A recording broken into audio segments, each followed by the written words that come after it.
माननीय supreme court ने नए यूजीसी नियमों पर रोक लगा दी है, लेकिन सवाल ये है कि क्या अब अंधभक्त दोबारा अपने पापा को उनका पुराना सम्मान दे पाएंगे कि यूजीसी के एक नियम से खतरे में आया सवर्ण क्या अब सुरक्षित हो गया है? हिंदू अब खतरे में है या नहीं? सीजेआई पर चप्पल फेंकने वालों को ये बात याद रखनी चाहिए कि उन्हें ये राहत माननीय सुप्रीम कोर्ट ने दी है। उन्हें ये भी बात याद रखना होगा कि उन्हें ये राहत उनके पौपों ने नहीं दी है। बांटो और राज करो का जो खेल अंग्रेजों ने भारत में शुरू किया था, आजाद भारत में वही खेल भाजपा खेल रही है और अपने ही देश के नागरिकों को आपस में लड़वा रही है, कभी धर्म के नाम पर, कभी जाति के नाम पर। देश कब तक तरकीबों और जुमलों से चलाया जाएगा?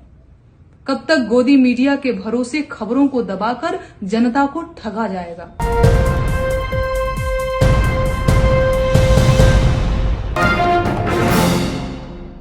माननीय सुप्रीम कोर्ट ने नए यूजीसी नियमों पर रोक लगा दी है, लेकिन सवाल ये है कि क्या अब अंधभक्त दोबारा अपने पापा को उनका पुराना सम्मान दे पाएंगे? सवाल ये भी है कि यूजीसी के एक नियम से खतरे में आया सवर्ण क्या अब सुरक्षित हो गया है? हिंदू अब खतरे में है या नहीं?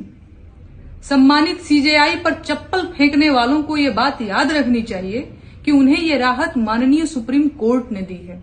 उन्हें ये भी बात याद रखना होगा कि उन्हें ये राहत उनके पौपों ने नहीं दी है।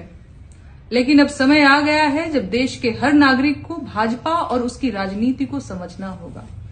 बांटो और राज करो का जो खेल अंग्रेजों ने भारत में शुरू किया था, आजाद भारत में वही खेल भाजपा खेल रही है और अपने ही देश के नागरिकों को आपस में लड़वा रही है, कभी धर्म के नाम पर, कभी जाति के नाम पर।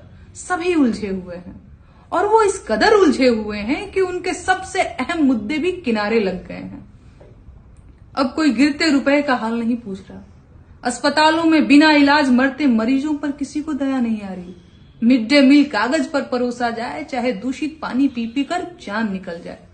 सोसाइटी पर खाद मिले या न मिले, फसल का दाम पाताल में चला जाए, पुल रहे चाहे बह जाए, सड़क रहे चाहे धंस जाए, कोई फर्क नहीं पड़ता।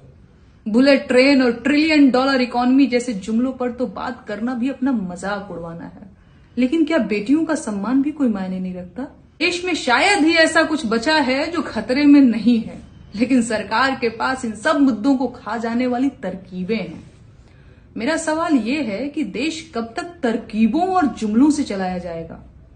कब तक गोदी मीडिया के भरोसे खबरों को दबाकर जनता को ठगा जाएगा? दुनिया तीसरे विश्व युद्ध के मुहाने पर बैठी है। सोचिए हमारी क्या तैयारी है? क्या गोदी मीडिया हमें असली लड़ाइयां जिता सकेगा? क्या बड़ी बड़ी बातों से दुश्मन देश हमसे पराजित हो जाएंगे? एक तरफ जहां पूरी दुनिया एआई के नए युग में पहुंचकर विकास के जेट पर सवार हो चुकी है, हम अभी भी मंदिर, मस्जिद और जाति के झगड़ों में उलझे हुए हैं।